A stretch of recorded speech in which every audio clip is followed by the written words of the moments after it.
Hold up.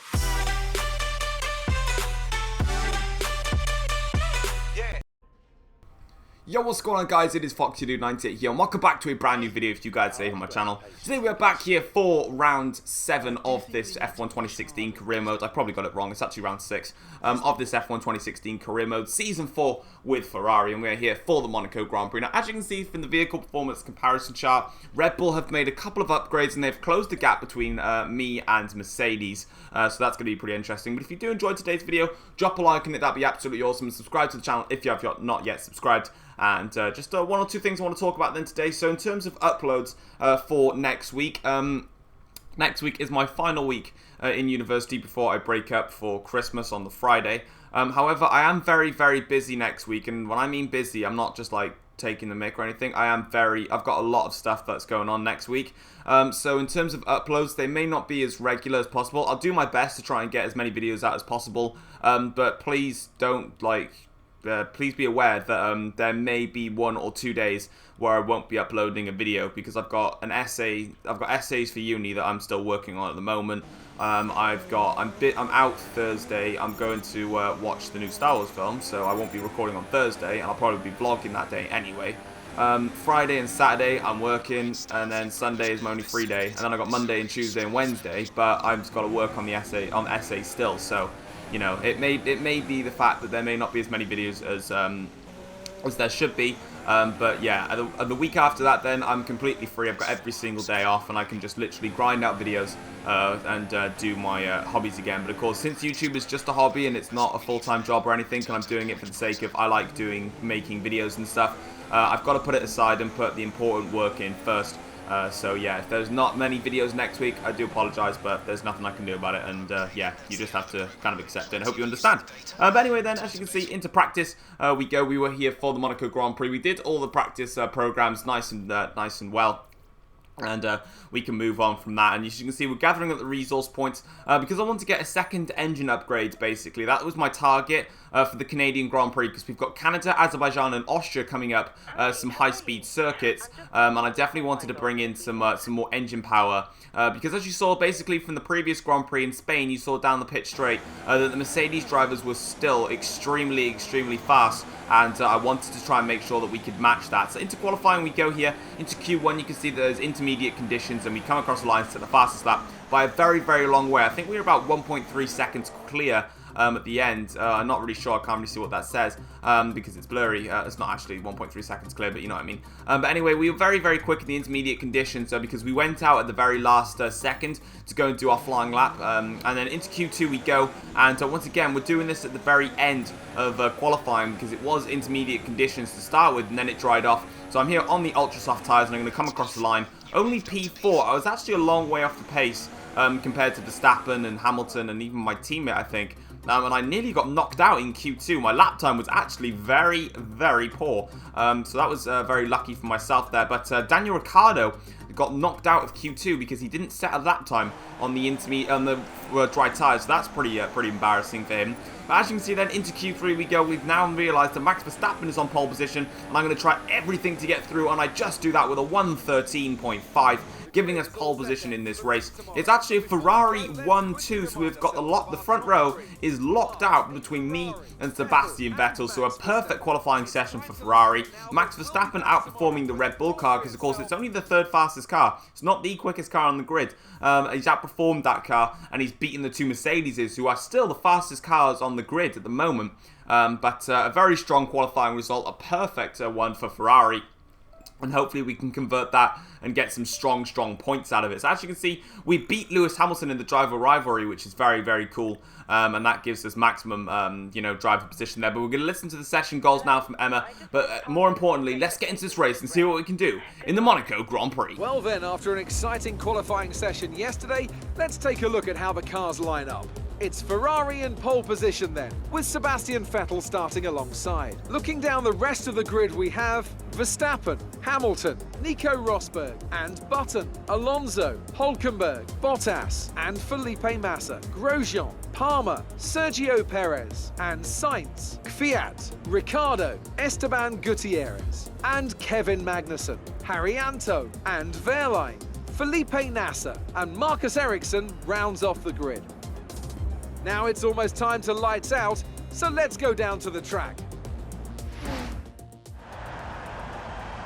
Alright then guys, as you can see we're on the grid here for the Monaco Grand Prix, and we're going to be starting off in the ultra soft tyres and then making the one stop to super soft tyres. This is still a 50% race, so before you think, oh, you've switched it back to 25%, no, it is still 50%, but the tyre wear is so low around Monaco that we just don't need to make 2 stops in a 50% race. You can get away with doing a 1 stop. So as you can see, we're on the grids here now for this Monaco Grand Prix. We've got 4, now 5 red lights here, and it is lights out, and away we go for the Monaco Grand Prix. It's a good start from us actually in the Ferrari, and we are going to maintain the lead going into Sandoval, and Sebastian Vettel's in front of Max Verstappen. Verstappen takes it on the inside of Vettel and actually steals the place there, and is taking Sebastian Vettel and splits the 2 Ferraris as we come up the hill now towards Massenet corner, which we're going through now, making sure we get that nice and good there through Casino Square. Nicely done there, and as we go over the bump and braking hard towards Mirabeau corner now, we get in that nice and a little bit wide actually, as we get a little bit of understeer in the car, and then braking into the Lowe's hairpin. Very slow corner, literally about 30 miles an hour. It's the slowest corner on the F1 calendar.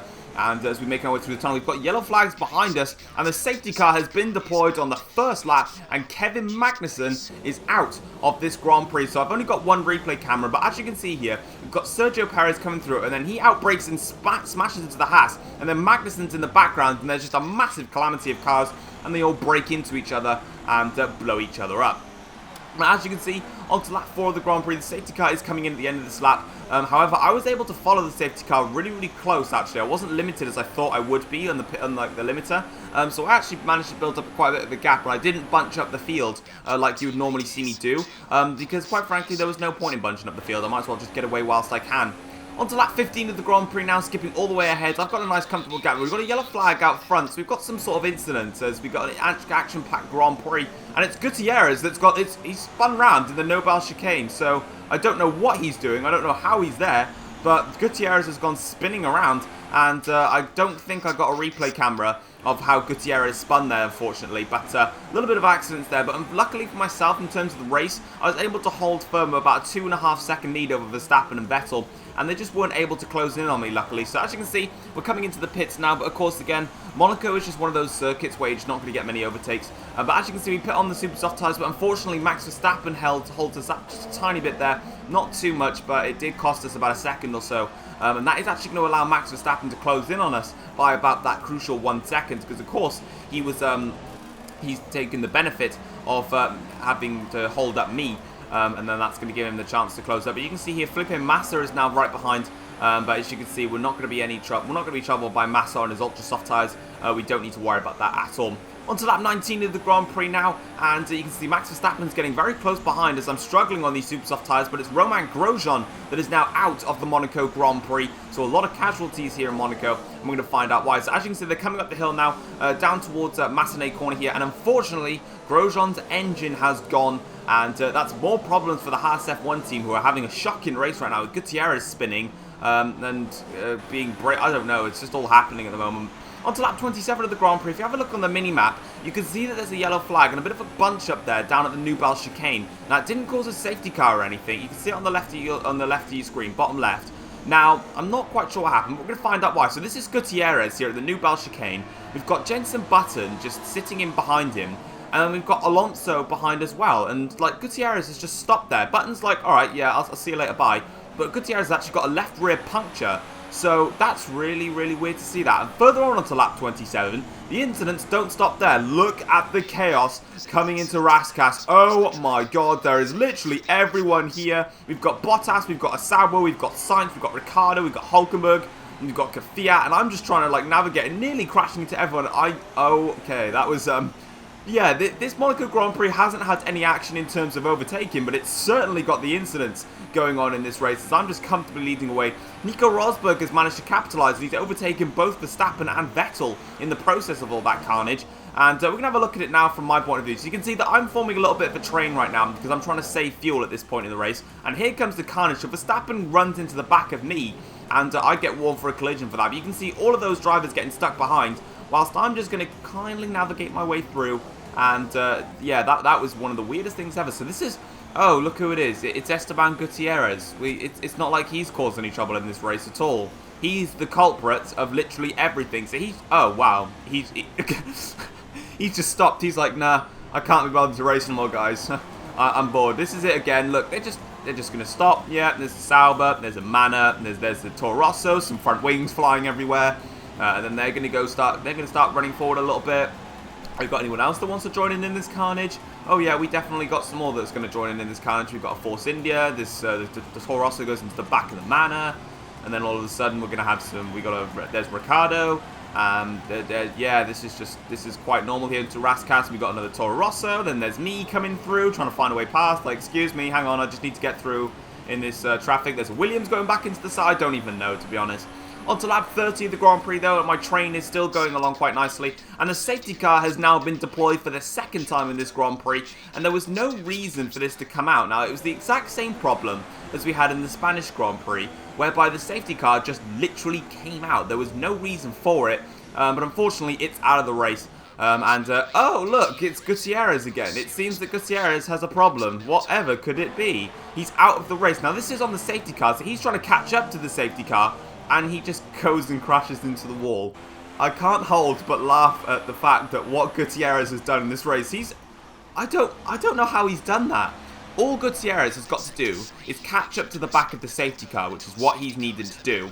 However, he decides that the best thing to do is to crash into a wall. So he's spun around, he's blocked everyone at the Nubal chicane, he's caused a chaotic scenes at Rascas, and he's caused himself to... I don't know. Gutierrez is just literally a complete muppet in this Grand Prix. But as you can see, on lap 33 of the Grand Prix, now to lap 34, the safety car is in, and we can continue racing again as we come through Sandoval here and up the hill. Now, as you can see, onto the final lap of the Grand Prix, there was no action in terms of overtaking because, of course, it's Monaco. I had the lead of the race, and I was just able to hold it from there. So, as you can see, round the final corner we go. We're going to accelerate away from Nico Rosberg behind and as you can see there, we're going to take the win here in Monaco. So, a very nice race indeed. Definitely nowhere near as much action as in the Spanish Grand Prix, because of course there was nowhere ready for the AIs to overtake. But overall, in terms of the Grand Prix, I was very, very quick on the purple marked ultra soft tyres. I was able to get a gap over Verstappen and Vettel. On the super soft tyres, I was nowhere near on the pace. I didn't like the super soft at all.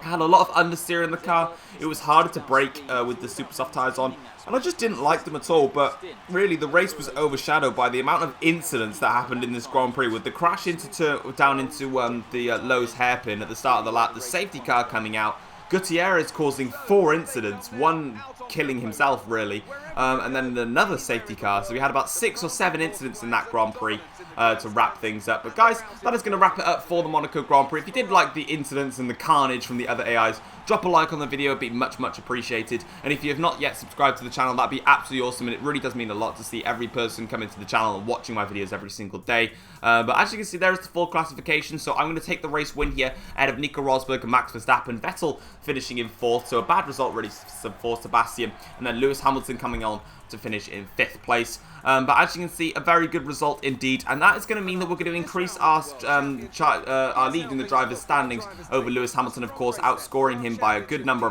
by 15 points actually. So the gap is now, I believe, 27 points between me and Hamilton, so we're getting away quite nicely. However, in the constructors' standings, we are still behind Mercedes-Benz at the moment because Vettel is lacking basically in this series. The only reason that we're not leading the constructors' standings is because Vettel is lacking. So I feel like I'm going to need to put in some solid performances to really help with the constructors' standings. But we are going to make the engine upgrade for the Canadian Grand Prix, and then that's going to be it for today's episode. So I hope you guys did enjoy it, and I'll see you next time for the Canadian Grand Prix, and let's just make this engine upgrade, and I'm going to sign out. So take care all. Peace.